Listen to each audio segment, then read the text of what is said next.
So can you see my screen? Yeah. Yes, sir. Okay. So I was creating one document, so I'm going to continue with you. So first understand the technologies. So what are the technologies that we are going to use our application? Like there are different technologies that you have learned Java, you have learned C, C++, Java, and Python. Lots of framework in Python, lots of frameworks in Java. So these are like all the technologies will not compare, like some are competitors, some are the bunch of helpers, some are APIs, some are jar files. So by different combination we create a product. Like currently we are working in a Java family, so Java have a lots of tools but for the different applications. But in this we are using the web application or the tools and technologies that is used especially for the web things to develop a web application. Okay. So Java will be our core programming language. So whatever the logics or business things we are writing, it's in Java code. And other tools are there that is dependent on the Java. Like base of all the tools, all the framework that we are using will be Java. Okay, so Spring Boot is there. So what is the role of Spring Boot? Spring Boot is a framework that will help us to maintain the backend part of the application. Like you heard about the application, there are development architecture are there MVC. So we have a front end, we have a back end, we have a server side. There lots of partitions are there. So Spring Boot will manage the backend partition. So what is the role of backend partition? How they are managing the backend partition? So the Mm. backend is responsible to handle the response and requested, like whatever the request coming from the user side. Just understand first the MVC architecture. I have another document. I'll give you one more. Do you know MVC architecture? Yes. Yes, sir. Okay. Not that much, but basic. We have basic idea. Okay. So in MVC, we have divided the application into three parts. Like model will be there, view will be there, and controller will be there. So what does this mean? It means he like we have a work that we are going to complete, but there are multiple sections, multiple stages are there. So different user going to manage it. Like model is a part of a different developer, view is a part of a different developer, controller is a part of a different developer. Okay, so what is the view for the user perspective? What is the MVC? Like you are a user, you are going to operate application. So for you, what will be the MVC architecture? For you, whatever you can see is a view part only. Okay, so whatever the data you can see, like buttons are there, inputs are there, lots of fields are there. When you click on that link or perform that operation, whatever the element you can see, that will come under the view part. Okay, when user enter some data and or operate any operations, like for like, let's take an example of login. If you are going to enter a username, password, and then hit the registration button or login button, then some data will send as in the form of a request to the controller. Then controller will check the data is valid or not. It validates the data, it performs some internal operations, and then send data to the model. Model means your database, a repository where you can store the actual records. Okay, then Yes. accordingly model will send a response to controller, and then controller send a response to view, so user can view it. So user will be interact with this part only, view part, and these are the backend parts. These are the backend parts. These are the front end part because user can see it, and these are the backend parts because like developer only can access that, and developer can only check these things. Okay. Any question in that? Now the things are clear about the MVC and backend Yes, and sir. front end. Okay. So backend and front Yes. end clear. Now we'll talk about the Spring Boot again. Let's come again on the Okay. Spring Boot. And now, what is a Spring Boot? Spring Boot is a backend framework that will help us to handle these requests and responses. Whatever the request and response, whatever the requests are coming here, that will handle by the controller, and whatever the response is coming from here, it will handle by the controller. So this will be um, role of the Spring Boot. In the Spring Boot, we can use controllers or REST controllers. Okay.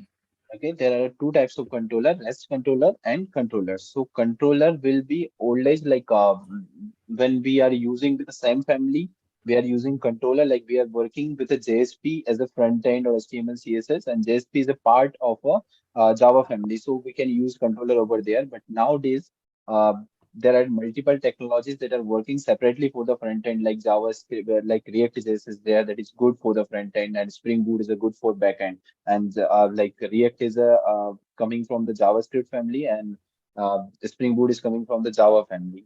So we can use REST controllers to create the APIs. APIs are the things that going to help us to create a connection between backend and front end. Okay. Okay. Hello. Yeah. Yes, sir. If Yes. you have Yes. if you have any question, like just you can ask me if you're stuck, but like if you want, I can explain you in detail as well. In detail might be it will be 2 or 3 sessions. I'm doing this because you are preparing for the interview. If you are just Yeah. preparing for the Viva, I will finish it in 1 session. But if you are preparing for the interview, so just you need to know the things in detail. They will ask around this question. Like they will not ask you over the interview, how can you code the things? Okay, they will ask you to the things around this. Even if they ask about the controller or REST controller, how the things are connecting, you will explain these things. They will know like you have a knowledge about the architectural things that is really going to help you to work over there. Okay, Yes, sir. these things Yeah. you are not learning into the college, right? Yeah. So you have Yes. to spend some time on it. Whatever the point I'm giving here, like Spring Boot, like controller, REST controller. So just after this session, just Google these words and read about them. Like why we using controller, what are the roles of controller, and what is the benefit of the, like in the previous days, what we using, who's the things that controller is going to replace, what is the REST controller, these kind of things. Okay. Now, Okay, sir. now we have a uh, database. Like I said, we have to connect this controller also model. Okay, model is there. After model, there will be a image you can assume as a database. Okay, Mm. so what is the model now and how we handle the model? So model is the thing that perform the database operations. Like database is a different application. There is a like the data somewhere in on a hardware storing over there, and they are operating with other applications like MySQL, Oracle, and MongoDB. Other things are there. Okay, so how we can connect with those database? Like, so we need some Yeah. technological tools. So there we have at the very first we had JDBC. Okay, we Mm. then Hibernate come and replace JDBC with Hibernate, and then we move on JPA. So nowadays JPA is a trending topic. Okay. Sir, just explain once again. What replace Hibernate replaces JDBC. Yes, first comes JDBC to connect with the Hmm. model package with the model part. Then Hibernate will come. Then JPA current days. In current days, we are using JPA things. Okay. Okay.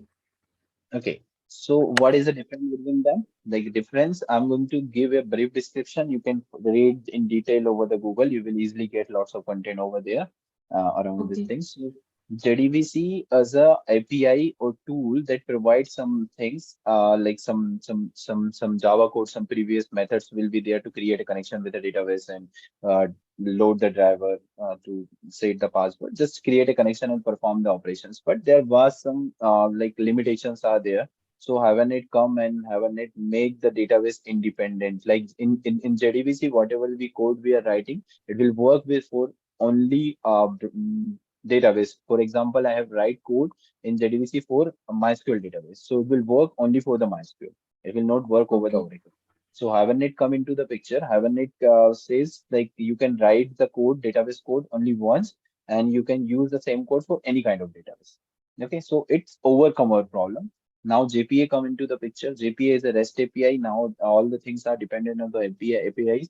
So JPA come into the picture and it contain lots of lots of methods. Like in JPA, we don't need to write any query over there. Like in JPA, we have lots of methods, like pre-built methods are there that we can directly use or perform our operations. Like if even we need to insert a data into the database, JPA repository have that methods that directly we can call the save method. We just pass the entity and it will save our data over there. So it's overcome all the limitations. It's advanced tool. Lots of things are there, so we can perform like more advanced things in the JPA. And Yes. the Maven tool. Like earlier days, what we do, like even if we have to connect a database, we need a jar file. Like what are the jar files? Jar files are the files that is used to um, perform the definition of that particular tool for particular tool. For example, I'm using a database connection, so I'm going to add a JDBC jar file over there. Okay, so JDBC jar, earlier days, what we have to do, we have to download the jar file from the internet, and it will be stored somewhere into your device, and then we can link it from that location.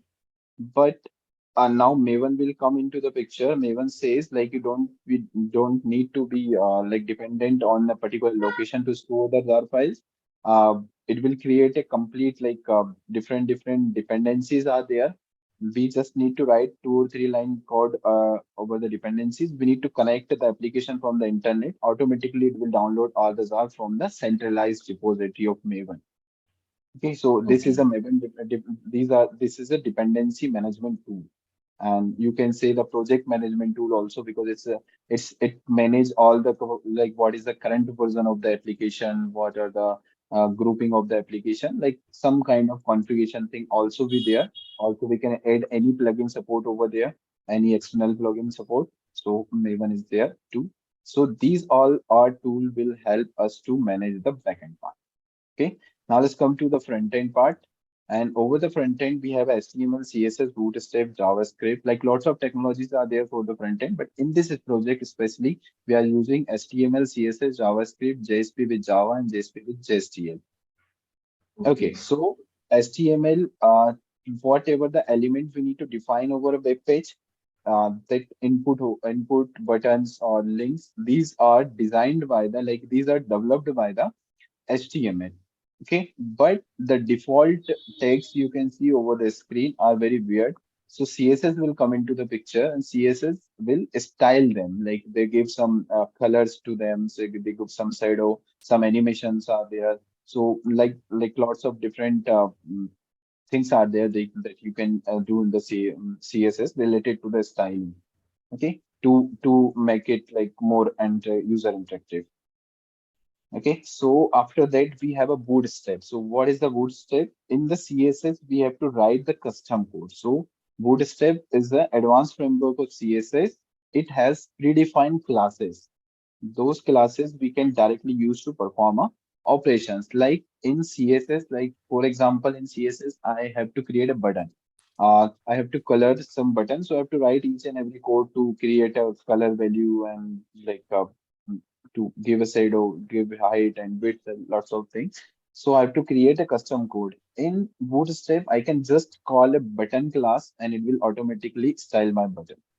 That's the thing. Yeah. So these are the Bootstrap things. JavaScript, similarly, you have to read it like we are not using much JavaScript over there, but it's used for the front-end validations. And JavaScript is like different family, and there are lots of things in the JavaScript. You can read it about it over the internet. For JSP, so what is JSP is here? JSP is also belongs from the Java family, but in HTML we can write the Java code as well as HTML code. So whatever the response coming from the controller, that how can we handle those capability? HTML, CSS, Bootstrap, and JavaScript doesn't have those capabilities to handle that response to get that response and display it over the view. Okay, so we From have model to na sir. use, The sorry, request comes from model na. that request come from the model to controller and controller to view. So Yeah. over the view part, how can we handle those things? So to handle those things, we have a JSP. So in JSP, we can write the Java code. So the Java code will help us to handle the like the response that is coming from the controller. So we can use JSP with Java, we can use JSP with JSTL, but JSTL is more advanced. So in this project, we are using JSTL, okay, Okay. with JSP. Okay, if I talk about the tools, so we have a tools Eclipse that is your simple IDE where you can write the code, and JDK. Hope you understand about the JDK. If you are not, just if you are not familiar with the JDK, just read about the JDK. And Tomcat is a server, a browser that will run our application, that will like platform where we'll give output, and the MySQL workbench to operate the backend operations, to check the data in the backend, and that's it for the tools. And if I talk about the other tools, or sorry, server side, so for the server, I'm using for the server, we are using Tomcat. There are lots of tools are there, servers are there, but Tomcat is the most famous and most used into the industry, and we are using Tomcat version. Okay. Which Like version, sir? 8.5, like we can use any version. That's not an issue. Like Okay. above than 8.5, we can use any version. Okay,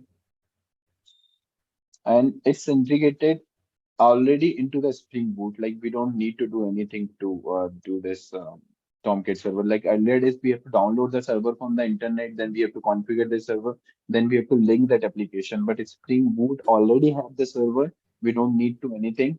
Just we run our application, server will automatically start and run the application. Yes. Okay. Okay. Yeah. Now you can share your Screen. screen and just open the project. I will move directly into the project. Still, if you have any question till now, you can ask me. Okay.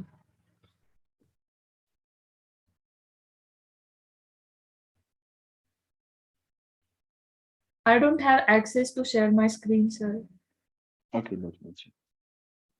Yes, now I can take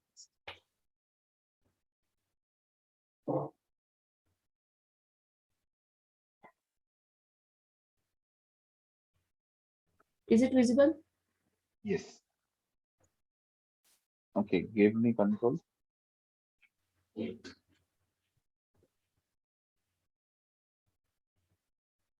Okay, so when we create a Maven project, first thing, how can we create a project? Like there are lots of options are there to create a project, but previous days and like traditional way, traditional approach is to go there, create a new project and create a Maven project, create a Spring project. But the thing is that we have to configure lots of things, and these things like we have to go create a simple project, then we have to convert into a J2EE, we have to add some plugins,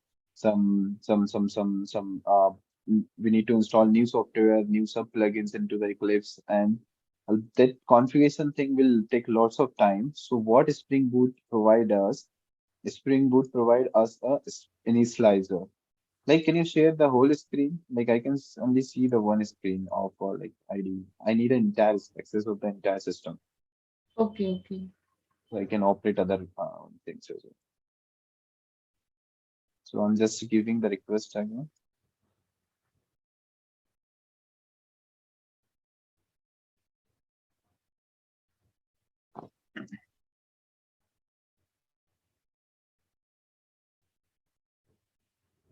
Full screen. Just select the first option over there. Okay. Yeah. Yes. Is it visible now? Yes. Give me access.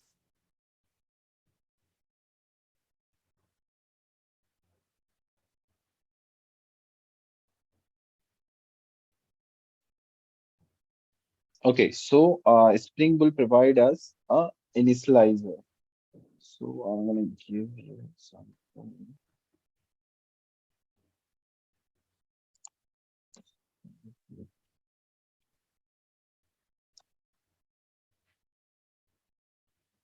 So this Spring Boot initializer will help us to create a project.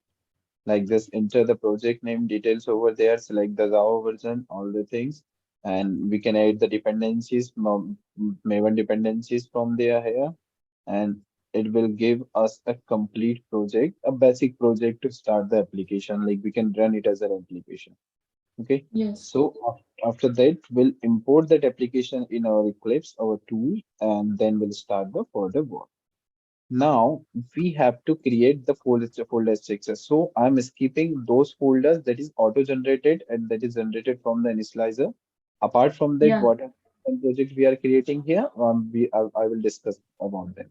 So we have to create the packages and package format in the like how we can create a packages, how we can decide like what kind of folders, what kind of projects we have to create. So for that, we follow the MVC architecture again. Like we have talked about the MVC architecture recently, the same thing. How can we implement that things into a project? So in that way, we will create a folder structure. So these the part that you can see into the Java, like SRC main Java. This will come from the this is the home of a like controller and model part. And under the resources sorry, under the bare web, we have a all the things that will be used for the front end part. Okay, so here Yes. is the front end, and this is the Maven dependencies. Dependencies. Okay, there are the different dependencies. Now here we have a controller as well as model. So where it is, we have a controller here. This is a controller package that will help us like to work as a controller, and we have a DAO over there that will perform our database operation.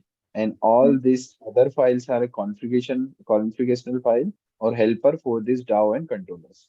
Okay, Okay. so it's Which one is using model, sir, here? DAO. DAO. Okay. Okay, and data access object code. Like it's a access object. Model. Okay, so data access means we are accessing the data Yeah. in the form of object, that is data access object. Okay, Object. so now let's understand one by one how why we are using them and what are the importance. So in the first you can see the CMS. This is the core name of the application, and this is your runner file, application file where you can run and start the application. So whenever you need to start the application, just right click on this file, go to run as and run its Java application. At the very first, the main method will be run in this application, and it will call all other things that will be mentioned here. So this is your runner class, you can say. Under the Yeah. servlet initializer, we have controller initializer. You can say it controller initializer. Like we are accessing here, we are initializing our object as a controller.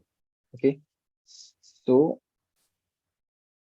So whatever the servlet and Java code we are using into the application, it will come under the servlet initializer. Initializer. And yes, under the config. Okay, the meeting is in 10 minutes. Okay, the configuration here we are providing some quick configuration to our applications. Like we are using MVC, like we are using this is a configuration file, so we have add a tag over there as a at the right configuration. These are coming from the Spring Boot framework and enable the MVC bev. So we are enabling it. So we are saying in the configuration we have to use the MVC architecture, so it will automatically understand and behave in that way and enable auto configuration in case we are adding some new things. It will be auto configured here and this file. So first thing we have a view resolver. View resolver means whatever the page in the into the front end are there, they will resolve and where that like how this application will know where those view parts are available or the HTML files are available. So we are configuring those things here. We are telling him like we are writing the code to uh, display or do the configuration of the path of the view section. So here we have those view section. So we are defining the tiles view class. So where is the tiles view class? You will find a file as a XML Mm. here. This file Yes. will generate a class and it will configure over there. In this tiles.xml, uh, we are architecture or we are mapping all the view parts of all the JSPs over there. So in the source code, if you see, you can say all the header JSP, footer JSP are made over there with some name. So we are passing the address of this um, tiles.xml here. So it will configure our view resolver. Similarly, we have, but before that, we have to configure the tiles XML. So all the configuration related things will become under this healthcare the configuration file. Okay. After that, we have a constant. So why we use the constant? In the constants things, we Sir, define some variable. sorry to interrupt. Hello. Yes. Can you just explain the naming convention? Why this is called CMS? No, this is just like this is the name of the project. We are just like whatever the web application you can see over the internet, it will come like it will contain like w like http then name then .com and other things. So in the same format, it's Okay. creating a URL. The naming convention is important. Is the last word over there. So config means it's a configuration package. All the configuration related things will come under this package. Constant over there and controllers are there. CTL depends like denotes controller. DAOs there, DTOs are there, entities are there, exception are there. Other the backend Okay. name will be same as the domain name. Okay. Okay. Okay. So now let's come into the view part, and this is the AMS view. So constant define the constant value of the application. Like whatever the operation is coming from the front end, we will call them as a separate variable. We are defining the operation value here, and we are just defining a variable. So whenever we need, we can directly call them this like we are using it as a 10 or 12 places. So uh, in future, if I need to make some changes, I will make changes only one place and it will change at all places into the project. So we are just defining a constant variables over there related to the object like EMS are there, role constant are there. So whatever the required constant will be there, we can add them. Now under the controller, there are lots of things are there controller. I will explain you during the flow or when I explain the flow of the application, but just make sure current and like for now, just remember this is a controller going to handle our responses. These are the controllers. Okay, these are the controllers. Mappings are there. What kind of request will be coming from the front end? Accordingly, we will perform the operation.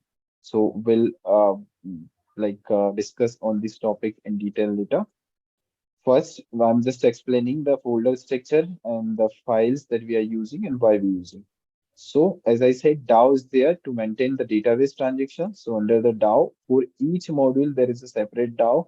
So, first we have an interface thing for each DAO, each module's DAO, and then we have an implementation of that particular interface. So, as a behavior, what interface do?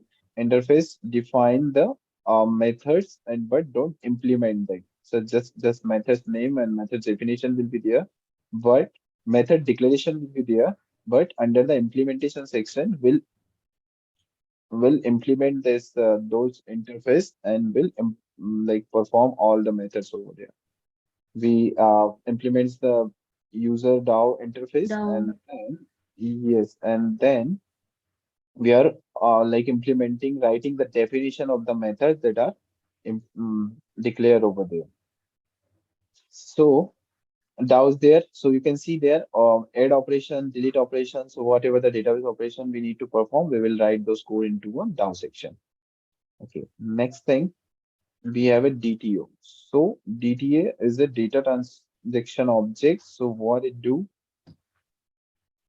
it perform transactions with a database, like whatever the data is coming, it will wrap the data into a single entity. If need, I need to add any extra entity, I can define the values of it, attributes over there that will be directly connected with a view part of the application.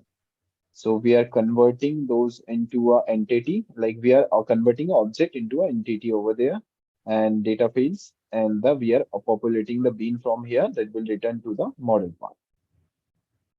And over the entity section, we have a different attributes that is coming from the front end. So we are just creating a data setter for that. We are creating a constructor for that. We are creating a tables, and this will manage the database structures. Like in Hibernate or JPA, we have a facility so to create a database tables and database operations from the code itself. So we are creating the same things here. We are creating a user entity. It means the user name like employee user table will be created And in that table, these are the columns will be there. So we are attaching them as a column, and there is a mapping we need to do. So we are performing some cascade things over there, and yeah, it's extending the base entity. So I will explain it in later, but it's just creating our database structure and giving us a data set. And these getter and setter, you can see I didn't write any code to set or get the Yes, method. for getter and setter methods. Yes, but still we have all the operations because of this two-line of code. We have at the rate getter annotation and at the rate session annotation over there. So this is coming from the Lombok library, and you can read it more about over the internet. It will come create automatically getter setter for this entity. Whenever I call this, it will give me a getter setter at the end. But I didn't write any code over there. So this is the Yes. users of the annotations over there. Okay, under the exception package will be responsible to handle all kind of exception of the application. Most probably, there are four kind of three or four kind of exceptions are there. Duplicate exception, application record not found, or multiple record is there. So we are just uh, extending the exception package from the Java, and we are returning a error message. Whatever the error message will be there, it will come at the real time from the try catch or throw blocks. Okay, so we'll call it and we'll pass that message, whatever the error message we need to display over there. So similarly for these we have a three kind of exceptions that we are using separately. But in case of other application, we can directly call the parent class, which is an exception. Under the service implementation, what we are implementing services are the business operations that we have to perform over the data. Let's suppose the data is coming from the front end, and I have to create some percentage, like we have to perform some database operations, like we have to perform some mathematical operations, and after those mathematical operation I can insert the data into the database. So whatever the logic I need to write about those operations, business operations or mathematical operations, I will write those into a service class. Similarly, we are in the service class also we are following the interface architecture. So in this we have all the methods and user service. Those are defined as an interface. This is the interface, and these are the implementation class of that interface. Okay, we are creating a objects also there, but you will not see any new keyword because we are using a auto-void annotation that will help us to create automatically object. Like I just define the object name and find as an auto-void. It will automatically search the class from our project folder, and it will create object and give us object as a DAO. Again, in the util package, these are the helpers like to perform different. We have to perform some mini operations that these helper classes and methods will help us to perform those operations. Let's suppose I'm working somewhere in a business logic in the service class in the service layer, and I need to convert a string value into an integer. So I will not write that code again. So I will call directly this method from the data utility class and pass my value, and it will return me an integer value. Similarly, we have a lots of methods there, and we can use it as per the requirement. Whenever I need requirement, I need to convert a string value into the long value, or a string value into a date value, or a, get a string data into a date. Like in case I need to convert a date into a string, then I will call this method. So these code I not need to read like write again and again. I will directly call this one line method, and it will give me a operation like my work. So these are the helpers for us that going to convert the data. Okay, the helpers are also divided into the categories. So this is data utility. It means it's converting the data in one form to another form. And we have a data validator that will help us to validate the data. Let's suppose user entering some weird data, so we have to verify the data somewhere. So I will not write the code again and again for to verification purpose. So whenever I need to validate the data, I will call this method. Like for example, to verify the password, I will call this is password. Whatever the string I have, I will pass there. It will perform check or complete operation and return me a true or false. If it is valid, then it will pass a true. Otherwise, it will True. pass a false. So Similarly, we have a is phone number. So according to the requirement, all the methods are there. That is going to perform the validation operation. To validate, it's using React. It's using regex. This is called regex thing. So you can A read. regular expression, na sir? Yes, yes, yes, exactly. So it's using the regular local expression. And in case email builder, we need some kind of template. So this Yeah. contain our template, user registration form and all that thing. So we can directly call it and we can pass our data over here. So it will give us a template. And now under the view sections, like after that, we have the resources over there. So resources will contain our configuration file. Like this is application.property that will provide the data about the application related to the configuration. For example, I need to connect with the database. So all the database connection configuration will be done here. Like what will be the URL, what will be the driver, username, password, and the database platform. And we have to generate some DTA, JPA, DLL or not. What is the auto operate updated property? What will be the path of the application, where the what is the context path of the application, and what will be the port number of the application. In case like currently it's running over the 8080. Let's suppose I need to 8080 is using by some other process and I need to update the server. So I can just write over here server port. Can give me some suggestion. I can write the server port and pass here as a server port number 8081 or anything. So it will change into that port number. So Okay. So all the configuration things, database configuration things will be there, and the application things will be there on like how can you connect with the database and how can you do the operation for other configuration. Now, Maven under the test thing, this is like we can write the unit test over there in case like this is the work of a automation team. They can write their automation test cases over there, manual team or testing team. And also from the developer side, we should write the JUnit test cases that will verify our code. So all these things will come under this. But in this project, we are not using those kind of things, so it's not there. In the Maven dependencies, all the Maven dependencies will there that we are using in this project. And from where these Maven dependencies are coming, those Maven dependencies are coming in from our pom.xml file. So here we have a file that is generated by the Maven and that contain all the dependency code. Let's suppose we have, I'm going to show you some real-time example. From,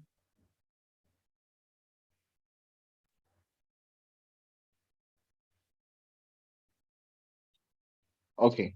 So can you see any dependency for let's suppose the second example of JSTL. JSTL. So we are using JSTL over there. So how can I manage the dependencies? First, let me search for the JSTL here. JSTL. Okay, I can see the JSTL.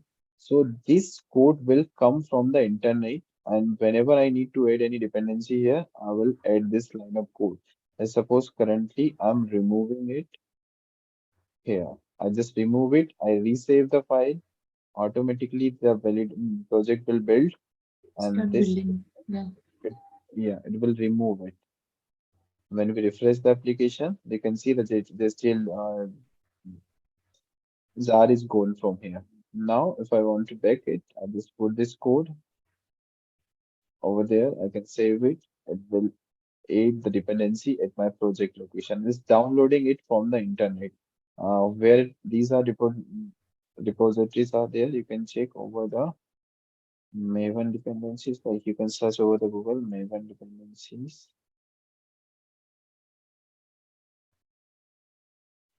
for JSTL.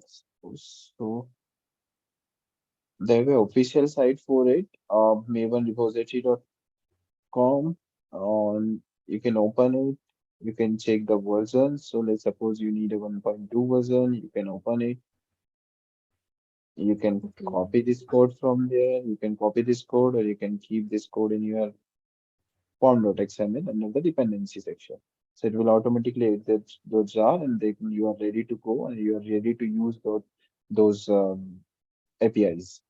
Okay, so this is the role of Maven over here. And these are the Java configuration, on which version application is running, what are the Java JDK configuration will be there. So it's already installed from your machine that come from the JDK and then automatically created here. Now, under the resources, we can keep our external resources like images or like video if it's there, some files are there. So we can keep all the external resources here. Also, we can define the CSS, JavaScript, all the things if we are using over there. Under the YNF, you will keep all your pages, front end pages under the, and you can see here we divided it into two categories, base fragments and body fragments. Base fragments means what are the basic applications, basic part. So if we divide a part into a three part, the header is there, body is there, and footer is there. So header and footer mostly will be common into the all applications. So we keep it uh, in a best fragment and body will change for each page. So all the body pages will come under the best fragment.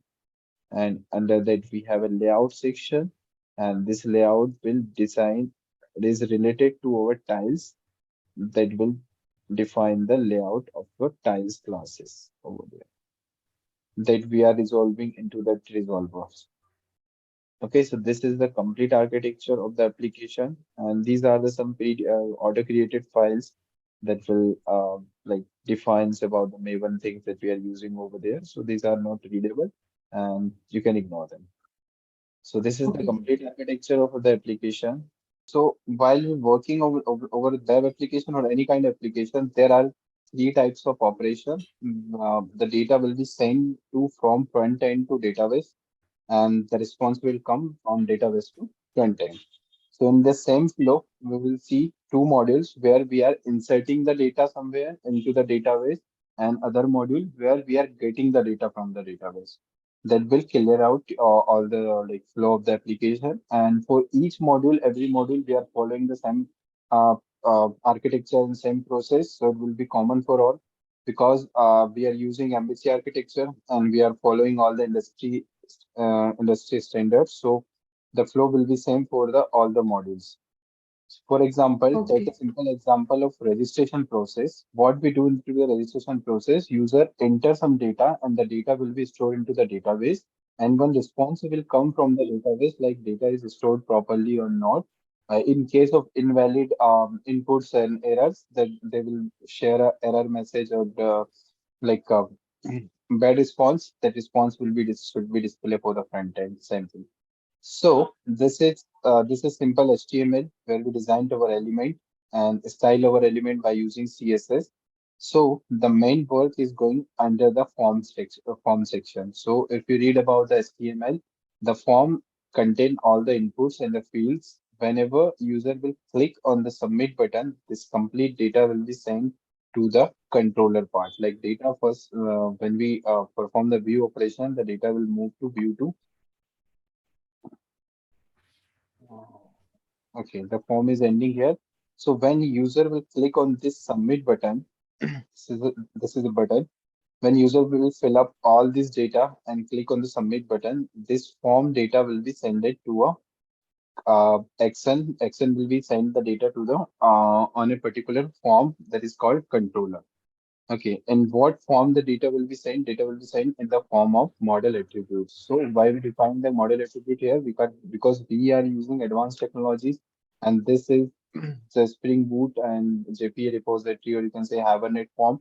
So whenever I need to get the data of this form, I will call this form. This is very useful here as the form. And also the next thing, the page context request or context path is a predefined method that will define the like path of the application. Like the application is currently stored in your machine, so it's somewhere in your machine, so it will give a context path or like name of the project. And after that we have to just pass the controller name. So the controller name is a sign up over there. So how this sign up will work, here you can see it's sign up, but somewhere we are calling this as a controller. So if you see under the controller, you will not find any page with this name, like sign up controller is not there. So how you search Yes. it? How will you search it? You will go over the constant and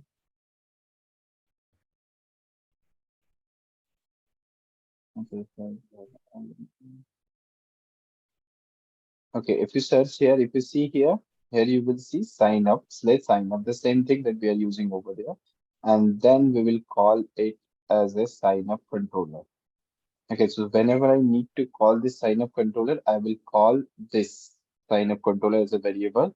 So under the login, this is a process of login and registration. So under the login controller, you will see a call, a controller call, or you can see a mapping by this name.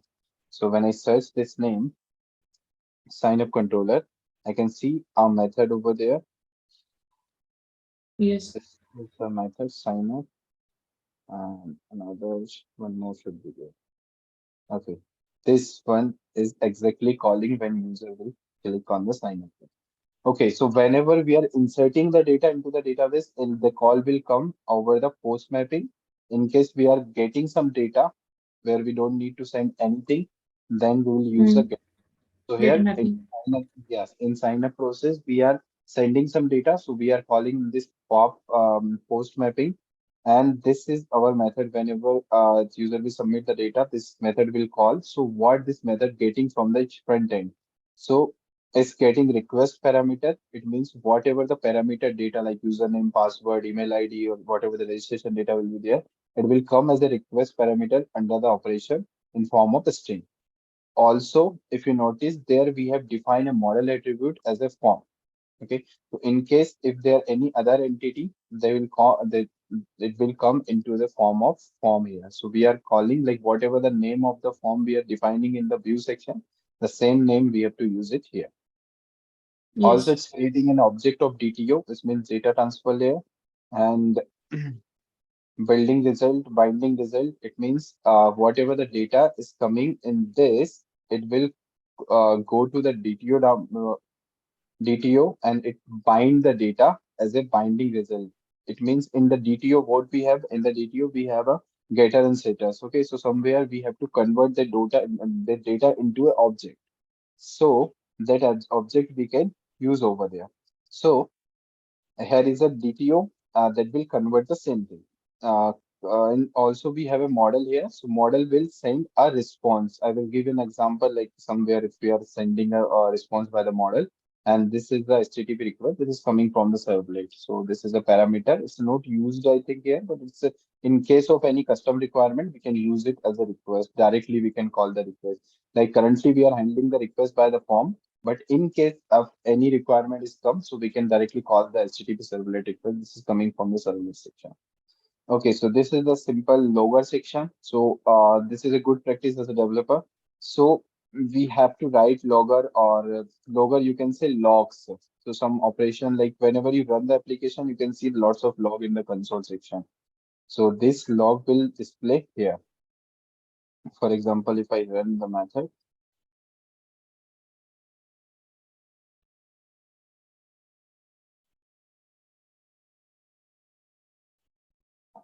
hmm,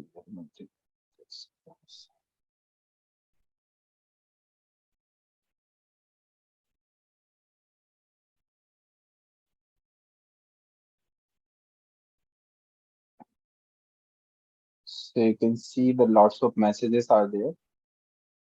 This is basically called a log. You can see this message is printing into the console. This is called logs.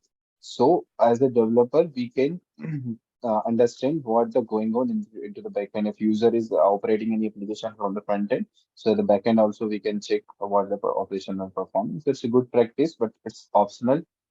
Um, like if in a real time project or industry, if you are working, you should use this. Otherwise, you can skip this.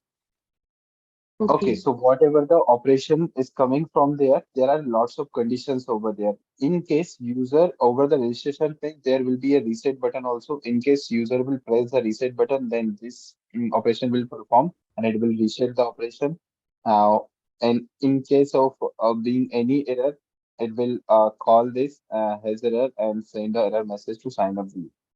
In case everything is fine, then what the process will be done in case op.save operation underscore save, it will check the DTO operation, it will get the DTO operation, After the DT operation, like what kind of user register over there? So we are set a role over there, like it's a admin or student or like what kind of users is there. After that, under the service, we have defined the method as a register. Okay, in the services, we are performing a business logic. So in case we need to perform any business logic, we will pass the data to service class. So under the service, we have a registration method where we are passing the complete data in the form of DTO that is coming from the front end. Okay, now let's move to the service. Then we'll understand the next line. This is the response. Like till now, the controller sent the request to service. After that, the next line is responsible for the response. So now let's move to this registration method into the service section. So if I see the service, for each service, we have an implementation and an interface. So in Yes. the interface, you will find a method called registration, register, that only define the definitions into the services. So we have a registration method that will take a input as a user entity. And where is the implementation of this method? The implementation is here, user service implement. Service implement. Yes, if you will search it here, I can search it here. But internally, what we calling here, it's a registration method over there, and it's using an entity that is coming from the controller. And under this, we are calling another method that is the add method. Somewhere we have defined the add method in the same service section. So it's above there. So it's here. So it's again getting the same. It's just redirecting the path. We can directly use the registration method also. But add is a more meaningful. So we are using here user entity that is going to add our data. So now we have data into the entity section. Again, we are printing a logger. So we'll verify that data is coming here. After that, we create an object of DAO, and DAO is the Yes. exactly thing where we are performing the database operation. From DAO, again I call the add method, and it will we will send our data as in the form of entity, in the form of an object. Now, it will return a primary key. So if everything is fine, then it will return a primary key. Otherwise, the primary key value will be changed as a one because the data is coming, like the data is inserted successfully. Otherwise, the long value will be zero, like the primary key value will be zero. In that case, in case of any error, it will throw an exception. Otherwise, everything is fine. It will return a primary key to the controller. Or according to this primary key, we will handle the response into the controller. Now let's move to the DAO and understand this add method here. So for DAO, we have a separate package. Under the DAO section, again, we have implementation interface and implementation. So under the interface, we have defined like a method, which is add method that take input as an entity, and user DAO implementation. We have a method called add here at the top. So now again, it's taking like an entity, and here we are just creating a session object of the entity manager, and we wrap the data into the session class. After that, we are saving the data over the session and just passing the entity. So automatically, according to this user entity, the user entity is available into the entity section. According to Entity this section. picture, okay, under the entity section, we have a user entity. So we already define all the definition of it to create a database or table. So there will be a column for a login ID, password, and all. So when this data will be sent it to that entity data will send it to this save method, then it will automatically create a database table over there. Note each time if table is existing, it will enter the data, and it will save the data and return a primary key. And this method also return the primary key. This method will be sent again to the services. Here we have a services. Here we have a primary key, but it's not necessary to use every time this like service class or DAO class, because here if you notice in the service we are not performing any business operation. But Yes. in case of business operation, it's good. But for a good practice or as a good developer, you should use all these things. Okay, so now we have a primary key here. This will send response again to controller. Now we are going to in the reverse order.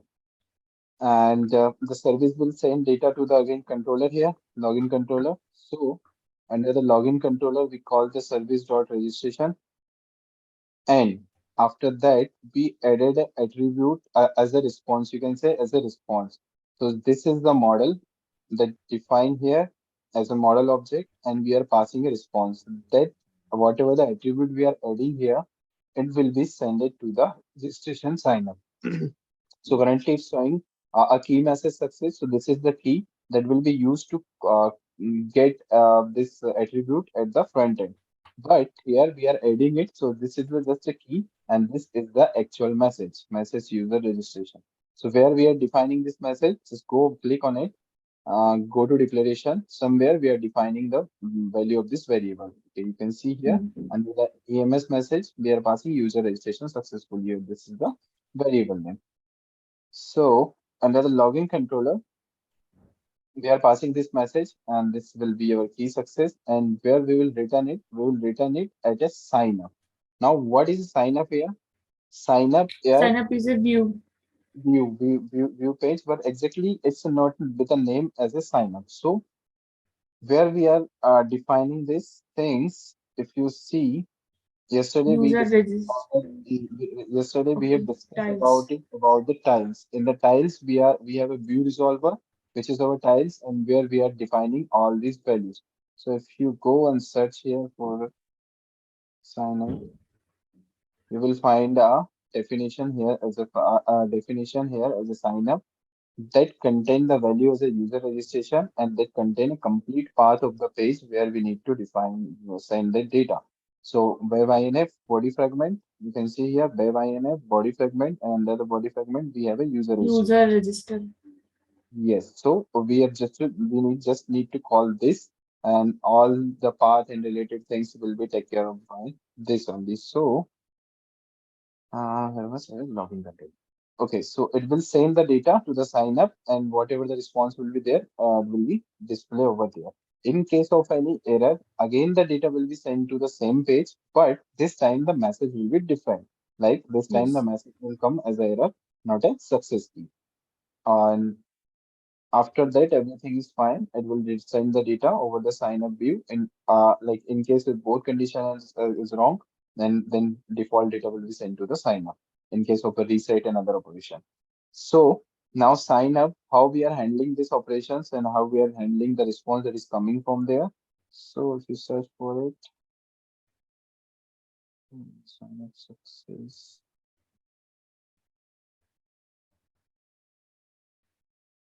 So, the top.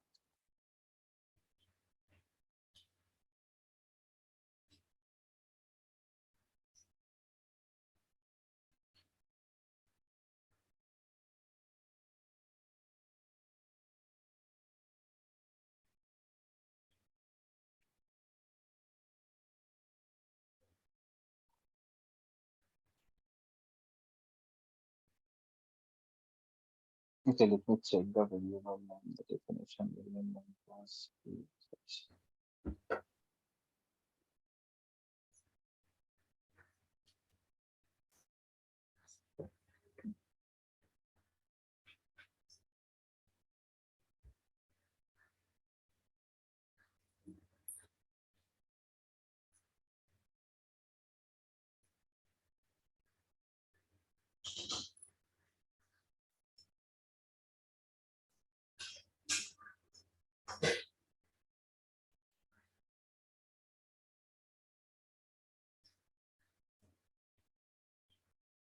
Okay, it will include a file business.manager.jsp. Somewhere we are defining the Yes. details. Last option. Yeah, we are sending the data over there. Error in success, you can see here. Okay, Yeah. so it will display the success. To call this, we are just calling success and error, whatever the key over there, we are calling. So it's including another file. So this is a common file. So we don't need to write the code again and again. So we are just calling in every page this file, and this will file will display the message for error and success process. So this is a complete execution while we are entering the data. Now we will see the login operation where we are getting the data from the database and we are verifying the data. Like the data is matched or not. If user enter username and password and hit the login button, the data will send to the database, and database, and under the database, the controller will check that data is available or not into the database. If data is available, it means login successfully, and then it needs to be redirected on some welcome page. Otherwise, it will send an invalid message as a response, like the data username and password is invalid something. So again, we have an Okay. see login page. Okay, login just is here. So process in this will be also same. Just we are changing the business logics over there and the database things where we are inserting the data. All other process will be same. You can see the form tag start here. It will end in the same page, and there will be a sign in button. When user will enter this login name and the password, the request will be sent to the login page. And under the login controller, you will find a login method. It search the login method.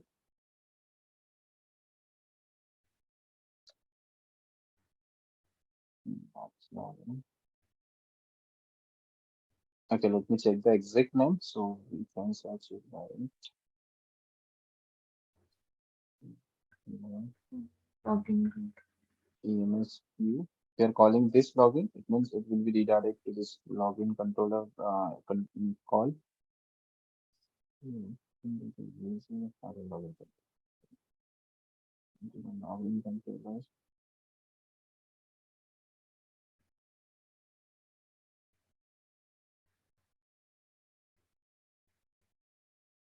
Okay, here we are handling that path. So again, the data will come into the form of form. Then we have a detail. This time we are not using request parameter, right? Because the data is not like we are not getting the world data. We are directly getting the username and password that will come under the form section.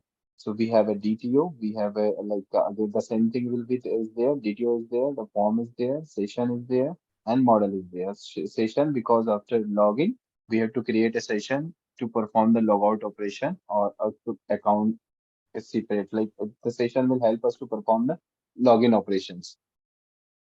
Okay, here again we have print the logo, and after that we get the session from the user as a user.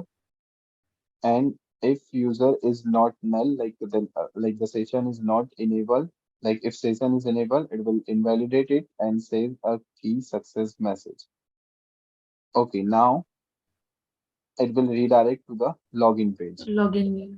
Yes, at the end, it will redirect to the login page. Again, the service also you will find a DAO, like in a DAO and a service also you will find the same implementation for the login. Like,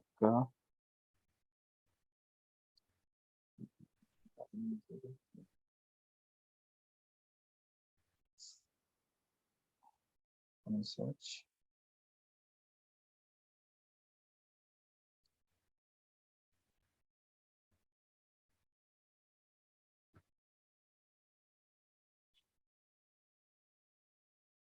Okay, you can see here a find by login. So it will pass a string as a login. So it will pass a find username, find by the username. So it will check if data is available or not. Accordingly, it will create a session, and data will be sent it to as in the form of entity, and that entity will be sent it to the view part, and data will be sent over here. Same, we have a like this was a DAO, and under the service layer, we have one method with the same name to perform the login operation. So no, it's entity. So,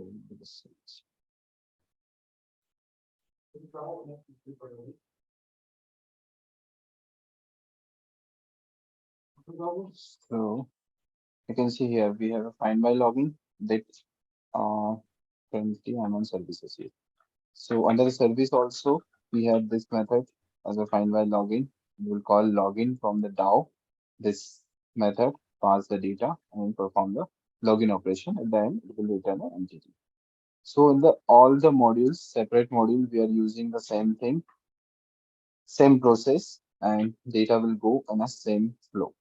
Okay, in case let's take another example for any other form.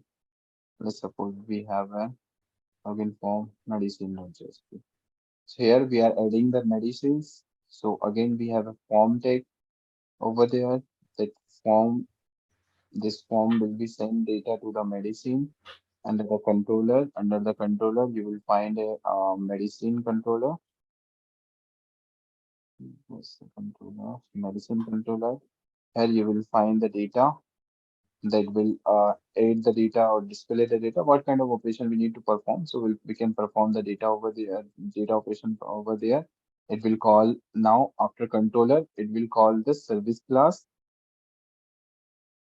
to perform the business operation on it. So under the service section, you will find the medicine service module. So you will find that method here. And after service, it will send the data to the database. So it means it will move to the DAO. And under the DAO section, you will find the all the methods related to that module into this medicine DAO module specific implementation.